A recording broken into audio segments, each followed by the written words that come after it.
Paz do Senhor, queridos e queridas, vamos a mais uma aula do nosso seminário da Faculdade de Teologia. Estamos estudando a introdução ao Antigo Testamento, tá?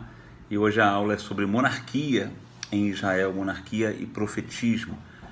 Vimos na aula passada a questão das tribos, né, do período de juízes, da organização tribal, como as tribos se organizavam, né? Todo aquele período ali que não havia uma dinastia, não havia monarquia. O livro de Juízes fala sempre sobre isso, né? A questão de não havia rei em Israel, por isso cada um fazia o que bem queria. Esse era um conceito, tá, daquela época, dizendo que o rei é que determinaria o que cada um faria e também estabeleceria limites e também estabeleceria leis. O que acontece? Na verdade, a monarquia ela se instaura em Israel com o declínio do poder tribal, né, do tribalismo. Conforme o tribalismo ele vai perdendo a sua capacidade gerencial, né, eles passam a entender que eles precisam de uma liderança que una as tribos e que governe sobre todos. Basicamente, irmãos, o que leva o pessoal a escolher e pedir a monarquia é a questão de segurança. Até hoje, né, a gente vive essa questão nas cidades, que é uma questão de segurança. Tanto que quando um candidato ao governo do estado ou à presidência da república, ele fala sempre sobre 3 áreas, né? Basicamente é a mesma história de toda a antiguidade: segurança, educação e saúde. Então a questão da segurança foi a questão que levou as tribos de Israel a desejarem um rei. A gente vai perceber que nesse tempo aqui a gente começa a ter o problema dos filisteus, né? Os filisteus eles se tornaram ali a grande figura de oposição a Israel, a grande figura como inimigo de Israel. Então eles começam com essa questão de segurança, vai se moldando uma centralização do poder, né? Da questão política e da questão social, ela vai se tornando mais central. Isso é uma mudança que vai acontecendo, né? Paulatinamente, na medida que o poder dos filisteus aumenta e a tecnologia deles aumenta, a capacidade de subjugar Israel vai aumentando, as tribos vão começando a se aglutinar. Falamos sobre isso no finalzinho da aula passada, né? Algumas tribos vão se aglutinando a outra. Isso vai trazendo uma centralização da vida política, da vida social das tribos, né? E, na verdade, a ideia principal que se mostra no livro de Samuel, começando no livro de Samuel, depois caminhando por Reis e Crônicas, é a questão de que Israel queria ser como as outras nações. O desejo deles era ser igual às outras nações. Isso trouxe um problema. Vou pegar a Bíblia aqui. Quero que você abra comigo lá em 1 Samuel 12. 1 Samuel capítulo 12, versículo 19. Isso trouxe um problema para eles, né? Não foi algo. Eles queriam uma nação, ser como uma nação como as outras nações. Isso é muito comum hoje, tá? Um país olha para um modelo de governo e um modelo de nação e ele almeja ser igual àquela nação, sem entender que cada país tem a sua particularidade, cada povo tem a sua identidade, sua cultura, e às vezes não dá muito para adequar ao modelo de governo, ao modelo de padrão de um outro país, de uma outra nação. Até hoje é assim, né? É claro, a gente, por exemplo, que no Brasil a gente recebe influência de todas as áreas, né? Mas basicamente nós somos muito americanizados. Em várias situações que a gente tem feito hoje, a gente tem usado palavras estrangeiras longe do nosso português, né? A palavra like, gostar, virou um verbo aí, né? Um substantivo. Quantas likes você teve, né, nas redes sociais e outras coisas mais. A gente tem trazido de outras nações para o Brasil, não somente americanizado, mas também de outras ideologias diferentes do que o Brasil pensa, do que o povo brasileiro entende, né? Isso aconteceu em Israel. Isso aconteceu e trouxe um problema para Israel. Porque Deus, o projeto era Deus governar Israel, não haveria rei, o Senhor reinava, teocracia. Lembra que eu falei sobre isso? E quando eles chegam em 1 Samuel 12, é quando Samuel está se despedindo do povo, né? Saul já é rei, ele já está sendo confirmado como rei. E aí 1 Samuel 12, 19, e todo o povo disse a Samuel: ora ao Senhor, o teu Deus. E aí não é o Deus deles, né? É o Deus de Samuel. Olha como é que Israel havia se apartado em alguns conceitos teocráticos que eles receberam lá no deserto, né? Ora ao Senhor, ao teu Deus, em favor dos teus servos, em favor de nós, né? Para que não morramos, pois a todos os nossos pecados acrescentamos o mal de pedir um rei. Então até Israel identifica que isso foi um erro para eles, né? Até Israel identifica que eles erraram com Deus, eles se desviaram da proposta inicial de Deus, e eles acabaram vivendo o quê? Vivendo várias situações muito complicadas, né, na época da monarquia em Israel. Mas as principais causas, a gente colocou isso aí no texto que está aí na plataforma, né? Como é que a monarquia se estabelece, quais são as principais causas? A principal causa interna, né, é o sistema agrícola. E aí, gente, aparece nesse tempo aqui o boi como força de tração, porque até então a agricultura era feita pelos homens, mas aí o homem consegue usar o boi como se fosse um trator, né, para poder arar a terra. Então isso começa a dar um upgrade na questão da agricultura, né? E aí entra uma classe que você vai ver muito isso na Bíblia: homens poderosos. Que homens poderosos eram esses? Eram os homens que tinham bois. Quanto mais boi você tivesse, mais condição de você arar os campos e preparar a terra para a colheita você teria, né? Isso é comum hoje. Se você pegar e for na parte agrícola do Brasil, nas grandes fazendas, nenhuma delas trabalha somente braçalmente como era no passado. Muitas máquinas fazem um trabalho para que a terra possa produzir mais colheita, né? Então os homens poderosos é aqueles que tinham mais bois. E aí você começou a ter desequilíbrio, né, e rivalidade entre as tribos do norte e a tribo do sul. Lembra que eu falei, né, que essa questão da divisão de tribo do norte e tribo do sul não é algo que surgiu lá depois da morte de Salomão e vamos dividir tudo. Não, já vinha uma rivalidade antes, desde o período de Juízes, desde o período do tribalismo, já tinha uma rivalidade norte-sul, né? E as causas externas, principal delas, os filisteus, a invasão dos filisteus, né? Porque eles traziam para a terra de Canaã uma tecnologia militar que não tinha. Eles tinham os carros e seus cavaleiros, as espadas, né? Espadas de ferro e carros e espadas de ferro trouxe um novo poder, se tornou o exército mais temido, e o que sempre trouxe problema para Saul, para Davi, para todos os reis, né? Você tinha o surgimento de outros povos ao redor ali. Moabe, tá? Era um povo que surgiu naquele tempo. Amon e Edom eram povos que surgiram naquela época ao redor de Israel. E a gente vai ter também a questão da Fenícia, né? Os fenícios, a partir de Tiro, eles tentam controlar uma rota de comércio ali, chegar ao Mar Vermelho, né? Eles começam a rivalizar ali com os filisteus na questão da rota do comércio.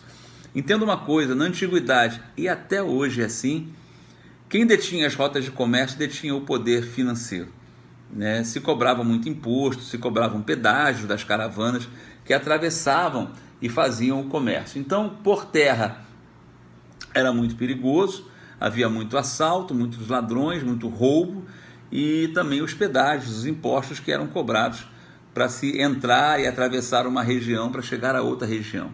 Então a ideia era alcançar os mares, né? O Mar Vermelho era um grande mercado de transporte de material. Então a ideia dos fenícios era alcançar aquela região, e tiveram um problema também com a questão dos filisteus. Tá claro, gente? Então vamos lá, falar um pouquinho sobre a questão do boi, né? A questão do boi é muito interessante para a gente entender essa questão da monarquia e como é que as coisas, as desigualdades, elas foram se agravando, elas foram se instaurando, né? E elas foram se agravando em Israel naquela época. Falei que a questão do boi, né? O boi, você ter um boi equivalia a você ter um trator. A força de tração dos bois ampliou a área agrícola nas montanhas de Israel, aumentando a produção de grãos e gerando um excedente de produção. Enquanto as tribos viveram dentro do modelo tribal, todo excedente de produção era consumido pela própria aldeia, né? O que sobrava você podia esbanjar e comer um pouquinho mais. O que não dava você retinha, né? Eram os períodos mais complicados. Não havia comércio no período de Juízes, tá? Então tudo era consumido dentro. Oséias, capítulo 2, vamos lá em Oséias, capítulo 2, versículos 4 até o versículo 15, né, traz uma coisa muito interessante. Ela vem falando, é uma palavra profética falando do comércio. Então, para eles, comercializar os produtos da terra era uma forma de prostituição. Era uma forma de prostituição. Só que, devido à grande produção, por causa dos bois, começou a sobrar grão. Na medida que sobra grão, o que eu vou fazer com aquilo? Não dá para todo mundo comer. Vamos vender, né? Gente, é uma coisa que parece natural para a gente hoje, mas para aquela época foi algo assim, foi o diferencial, né? Com isso, se eu tenho um boi e você não tem, eu planto mais, colho mais, sobro mais grãos e você não. O que vai acontecer? Eu vou ter matéria-prima para comercializar com outras pessoas. Na medida que eu efetuo o comércio, o que eu gero para mim? Renda. E o que vai acontecer comigo? Eu começo a enriquecer em detrimento de outras pessoas. O que vai acontecer? Nós vamos ter pessoas que vão se tornar senhores de outras pessoas, né? E aqui não tem a questão da escravidão por meio da guerra, não. Há uma expressão fenícia, né? Adom, e esses homens que começaram a comercializar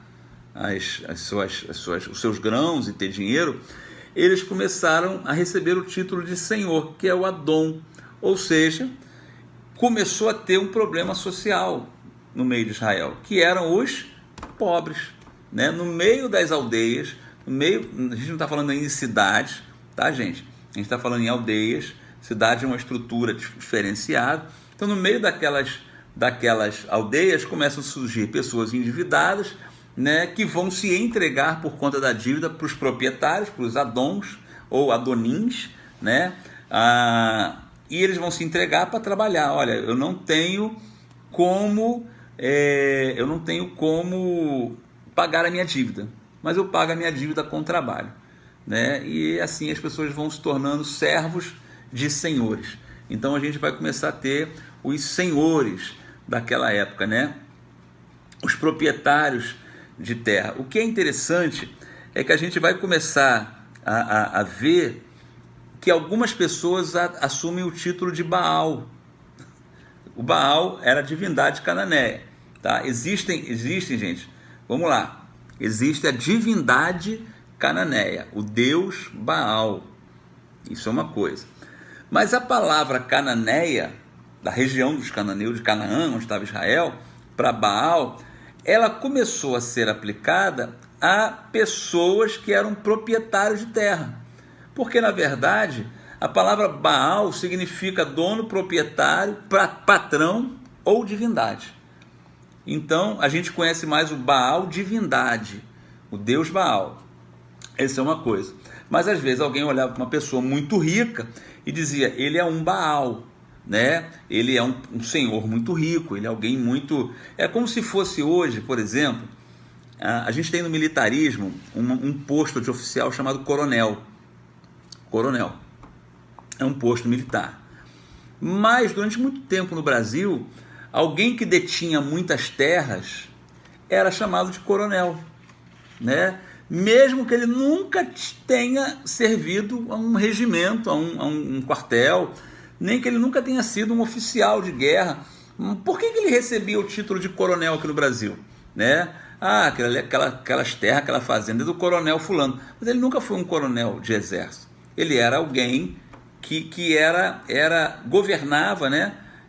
Ele era, como é que eu posso dizer assim, senhor de um grupo de pessoas, dono, tá, gente? Entre aspas, de um grupo de pessoas. Então isso, na verdade, você vai ver que o Baal, e não Deus, o senhor daquelas pessoas, ele tinha também os seus Balaíns, que são as pessoas que o serviam. Você pode ver como é que Israel ele vai se aculturando. Exatamente o que Deus falou em Josué para que eles não fizessem. Exatamente, Deus nunca quis mistura. Deus nunca quis que eles pegassem os ritmos, né? Que pegassem as ideias, que pegassem os contornos, né? da população que estivesse com ele. Deus havia proposto uma nação que não iria se misturar, que não iria se contaminar. E eles começam a usar expressões cananeias, expressões fenícias e também o método de comércio fenício, comércio cananeu, né, e filisteu daquela época. Tranquilo, gente? Tá dando para entender? Isso tudo está no texto que a gente mandou sobre monarquia oh meu Deus, profetismo. Estou com tribalismo na cabeça e profetismo, tá bom? Para a gente entender essa questão das causas da monarquia naquela época. Então o que acontece? Quando eles pedem um rei, né? A gente já viu lá em 1 Samuel 12:19 que eles dão uma reclamada. Eles mesmo confessam que foi, eles colocaram sobre eles mais um jugo, né? Colocaram sobre eles mais um peso, colocaram sobre eles mais um cargo espiritual, um pecado, que foi pedir um rei para si. E aí é levantado Saul, né? Saul é o primeiro rei de Israel, o primeiro rei que governa, reinando em Israel. Ele era da tribo de Benjamim. E na verdade, gente, Saul ele começa o ministério dele, podemos dizer assim, o reinado dele, não como um rei, mas como um juiz. Qual era o modelo que Israel tinha na cabeça? Não era o modelo de monarquia, era o modelo de juiz. Quando pegam Saul e elevam ele à condição de rei sobre Israel, como é que ele vai começar? Qual é o modelo que ele tem? Imagine que, gente, nós estamos falando de um país que está vivendo o seu início, está olhando para as outras nações assim, ó, eu quero ser como ele. Aquela ali pode dar certo aqui, aquilo ali pode dar certo aqui. E aí colocam um rei que não tem o tino para reinar, não tem o tino para ser o monarca, mas ele tinha o tino para ser um juiz. E o que ele vai fazer? Ele vai começar libertando Israel de um povo opressor. Gente, exatamente como os juízes faziam, né? Todos os juízes, eles aparecem como? Libertando Israel de um povo opressor. Tinha um povo oprimindo, aquele juiz é levantado, reúne um exército das tribos, né? Sem nenhum aparato, treinamento militar, organização, não, ele junta a galera, aí pessoal, a gente tem que guerrear com aquele povo ali, vão cair para dentro, tá? Então, eles caem para dentro e libertam o povo. Era assim que acontecia. Saul vai na mesma vibe, ele não muda isso. Ele começa, né, se levantando exatamente contra os amonitas. Havia o problema dos amonitas, né, que estavam ameaçando a região de Gileade, tá? Em 1 Samuel 11:1. O amonita Naás avançou contra a cidade de Jabes Gileade e a cercou. E os homens de Jabe lhe disseram: façamos um tratado conosco e nos sujeitaremos a vocês. Não tenho condições de vencer, eu vou me sujeitar a você para manter a minha vida, né? E aí ele fala o seguinte, ó: contudo Naás, o amonita, respondeu: só farei um tratado com vocês sob a condição de que eu arranque o olho direito de cada um de vocês e assim humilhe todo Israel.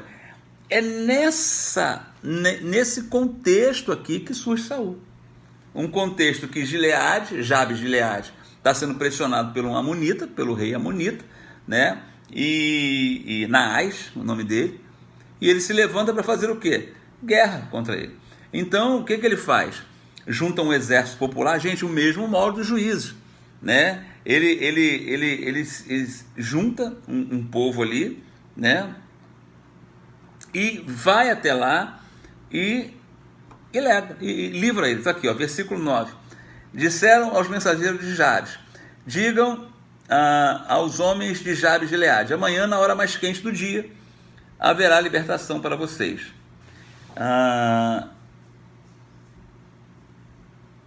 O que acontece? Versículo 11. No dia seguinte, estou lendo Samuel 11, 1 Samuel 11, 11. No dia seguinte, Saul dividiu seus soldados em 3 grupos, entraram no acampamento amonita na alta madrugada e os mataram até a hora mais quente do dia. Aqueles que sobreviveram se dispersaram de tal modo que não ficaram 2 juntos. Saul é levantado nisso, como um líder, né, no mesmo modelo de juízo.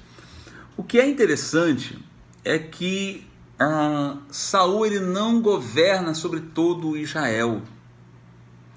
Não há muito assim, uma controvérsia sobre o tempo de reinado dele, né? Mas sabe-se que ele não reinou sobre todo Israel. Ele não reinou, tá? Ele governou basicamente sobre algumas tribos do norte. 1 Samuel 15, 7. Vamos lá em 1 Samuel 15, versículo 7.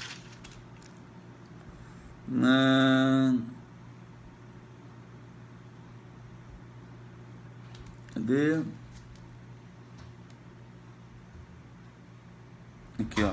E Saul atacou os amalequitas por todo o caminho, desde Avilá até Sur, a leste do Egito, né? Então ele teve alguma autoridade sobre a tribo de Judá, sobre Simeão, né? Mas ele não dominou sobre todo Israel.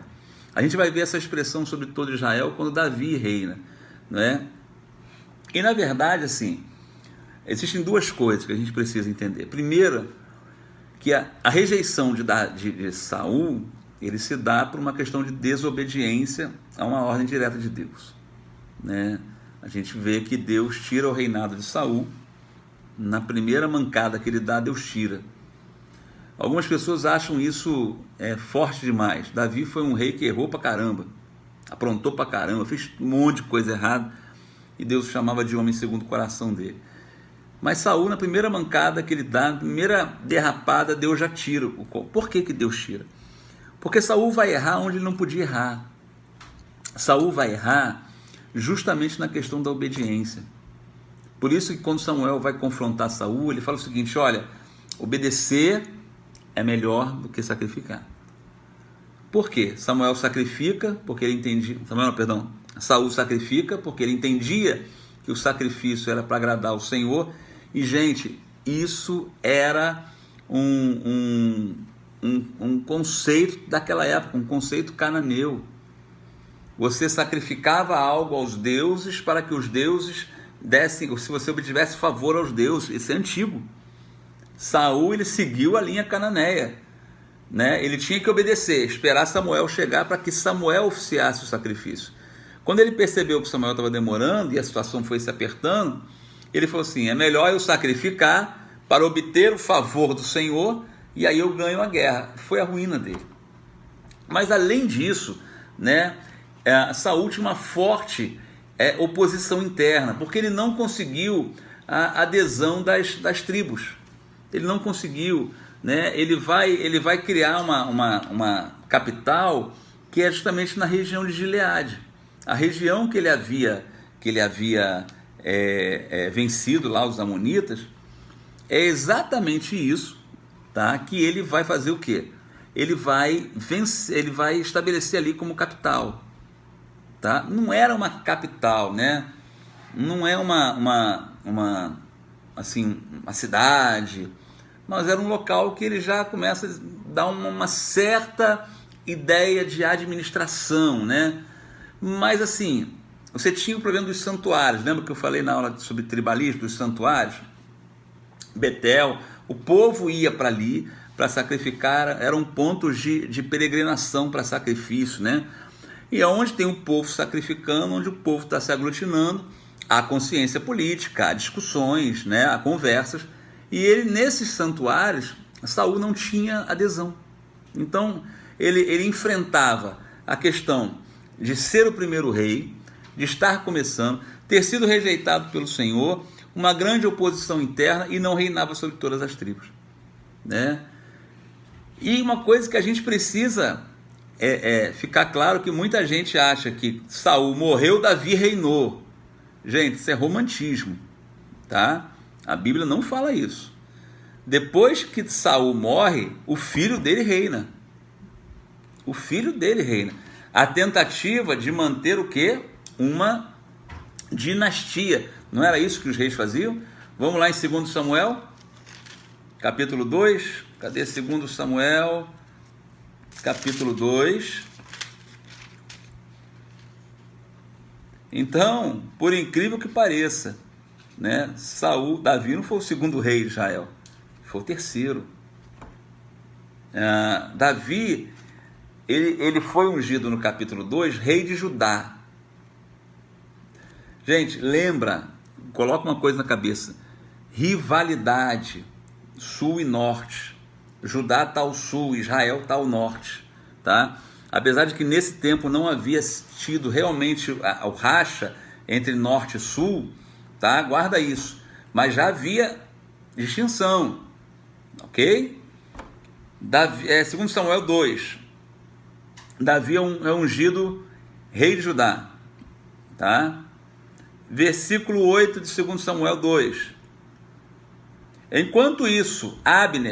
Enquanto Davi é ungido rei pela tribo de Judá, enquanto isso Abner, filho de Ner, comandante do exército de Saul, levou Isbosete, filho de Saul, a Manaim, onde o proclamou rei sobre Gileade, Assuri, Jezreel, Efraim, Benjamim e sobre todo Israel. O que ele está falando aqui? Tribos do norte. Se Saul era benjaminita, né, era da tribo de Benjamim, é óbvio que a tribo de Benjamim ia querer que o filho dele reinasse sobre ele, né? Isbosete, filho de Saul, tinha 40 anos de idade quando começou a reinar em Israel e reinou 2 anos. Entretanto, a tribo de Judá seguia Davi, que a governou em Hebrom por 7 anos e 6 meses. O que era Hebrom? A herança de Calebe. Se você for ler Josué, você vai ver que Calebe conquista Kiriat Arba, tá? Que era governada por um homem chamado Arba, que era o maioral entre os Enaquins, era um gigante, tá? Só que, quando Calebe conquista Kiriat Arba, muda o nome dela para Hebrom, que ficava onde? No território de Judá, no sul. Ok, gente? No norte, Israel, Benjamim, que Israel era chamado, né? Benjamim, né? A tribo de Gileade, né? Isso tudo estava no norte, Judá estava no sul. Então Isbosete governou por 2 anos, tá? Até que começou a primeira guerra entre Judá e Israel. Você vai ler aí no capítulo 2, tá bom, gente? É para a gente entender essas coisas. Quando Davi aparece, tá? Davi, ele era estrategista. Davi não é aquele garotinho que apareceu matando o gigante e a gente vê as coisas muito com romantismo. É claro que é muito bom ler a Bíblia de maneira romântica, mas a gente tem que se atentar a alguns fatos históricos. Nós somos acadêmicos de teologia e a gente precisa atentar para algumas questões. Quando Davi pergunta para o irmão o que será feito para quem derrotar os gigantes, o que ele quis saber? Qual é a recompensa? Qual é a recompensa? Se valesse a pena, ele derrubava o gigante.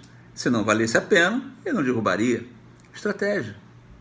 E ele recebe a orientação, a resposta. O que era a resposta? vai casar com a filha do rei, filha de Saul, vai ser isento de impostos, ele e a família, e vai morar no palácio. Gente, quem era Davi até aquele momento? Cuidava de ovelhas, cheirava a ovelha, vivia nos campos com as poucas ovelhas de seu pai, tocando a sua harpa, né? E ele está diante de uma proposta. Qual é a proposta? Vou morar no palácio, vou casar com a princesa e vou estar isento de impostos a minha vida toda. É o que eu quero. Eu vou dar um upgrade na minha vida, é só matar aqueles gigantes. O que ele usou? De estratégia. E na verdade, gente, a estratégia de Davi foi diferente da estratégia de Saul. Por quê? Davi, o que ele fez? Ele passou a ter um exército próprio. Um exército próprio. Lembra da questão da caverna de Adulão? Né? Ali é forjado o exército de Davi. Né? Se a gente fosse falar hoje em dia, poderíamos falar num exército de mercenários. Mas era o exército de Davi. Eram os caras leais a ele. Né? E ele, né, Davi foi muito estratégico também, que no período que ele estava fugindo de Saul, com quem que ele vai fazer aliança? Quem se lembra aí? Com os filisteus. Quem eram os filisteus? Inimigos de Israel. Gente, Davi foi aprender a maneira, é claro que ele estava fugindo de Saul, é óbvio, a gente entende a questão da sobrevivência, tá? Todo mundo tem um instinto de sobrevivência. Mas Davi foi muito estratégico. Quando ele vai morar com os filisteus, e os filisteus não gostavam dele, porque eles ficavam com medo de no campo da batalha quererem matar eles, tanto que Davi ganha até uma cidade para governar, né? E quando ele está lá, ele está aprendendo o quê? Técnica de guerra, estratégia de guerra, né? Como os filisteus pensavam, o tipo de arma que eles tinham, como eles combatiam. Isso tudo é importante numa guerra, né? Como é que o outro exército se prepara para vencer um exército? Ele estava lá aprendendo. Então ele foi muito estrategista, né? Por quê? Porque ele consegue usar dessas estratégias até para fugir de Saul. Até para fugir de Saul. Qual era o empecilho para que todo Israel se unisse em um só reino? Davi. Qual era o empecilho para que Saul não conseguisse governar sobre todas as tribos? Davi. Lembra da musiquinha que as mulheres cantavam para Davi quando ele derrubou Golias? Saul matou 100, mas Davi matou 1000. Então, gente, você tem que entender que o povo caminha para quem lhe oferece o que o povo quer, tá? Então, se eu tenho alguém que me dá segurança, que me transmite uma imagem de poder bélico, uma capacidade de vencer um inimigo que ninguém quis vencer, nem o rei, eu vou ficar com ele, eu não vou ficar com outro. É muito simples isso, né? E Davi ele vai conseguindo entrar nisso. Davi também ele assume uma estratégia. Que estratégia é essa, né? Que é a questão também de conseguir o apoio dos santuários. Gente, Davi era um adorador, era músico. Gente, olha a estratégia de Davi quando Davi reina. O que ele vai fazer? Trazer a arca de volta. O que unia Israel em torno, o símbolo maior da presença de Deus, da glória de Deus? Era a arca. O que os santuários queriam? A arca. O que os religiosos, sacerdotes, né, queriam? A arca, a presença de Deus que havia sido perdida lá na guerra, nos tempos de Eli, né? Então, o que ele faz? Ele vem trazendo, né, e conseguindo apoio interno para consolidar a monarquia. Para consolidar. Gente, não foi fácil, não foi algo simples. Porque se a gente parar para pensar, ele vai reinar sobre 2 reinos por mais de 30 anos. Ele reina em Hebrom, né? E depois reina em Israel. Só depois, né, que ele vai fazer o quê? Vai se unir. Então, ele consegue o apoio dos santuários, ok? E ele também tem um negócio muito interessante que vai ajudar Salomão. O que Davi faz? A aliança com Tiro, que era a cidade dos fenícios. Gente, vamos pensar em estratégia, em política mundial. Eu tenho duas potências, os filisteus e os fenícios. Ambos controlam a rota de comércio. Ambos detêm o comércio daquela época. E eles ficam ali naquelas questões. A gente sabe que hoje em dia é a mesma coisa. Hoje a briga não é por rota de comércio. Hoje a briga é por quem consegue dominar o comércio de outra pessoa. A gente sabe disso, né? As brigas hoje entre Oriente e Ocidente são brigas comerciais, né? Um querendo vender mais produto que o outro. É a grande verdade isso, né? Que a gente vive hoje. Naquela época não era diferente. Quem era o inimigo de Israel? Os filisteus. Davi ia fazer aliança com quem? Com Tiro, que eram os fenícios. Então essa aliança, né, que naquela época era a maior potência econômica da região, eram os fenícios, ele vai fazer aliança com Tiro, vai fazer aliança, isso está lá em 2 Samuel, tá, gente? Isso está tudo no Antigo Testamento, 2 Samuel capítulo 5, fala da aliança de Davi com os fenícios. Deixa eu pegar aqui a Bíblia, e a gente vai terminar agora, senão o vídeo vai ficar muito longo, e aí para subir para o YouTube demora muito. Eu vou fechar ele com 40 minutos, são 36 minutos aqui, a gente tem que ficar controlando as coisas, né? Então vamos lá, 2 Samuel capítulo 5, versículo 11, cadê?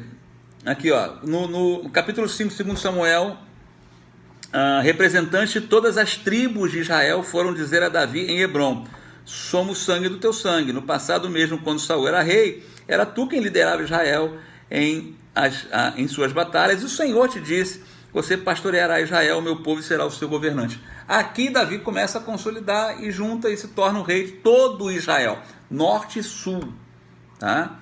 Versículo 11, pouco depois Hirão, rei de Tiro, enviou Davi uma delegação que trouxe toras de cedro e também carpinteiros e pedreiros que construíram um palácio para Davi.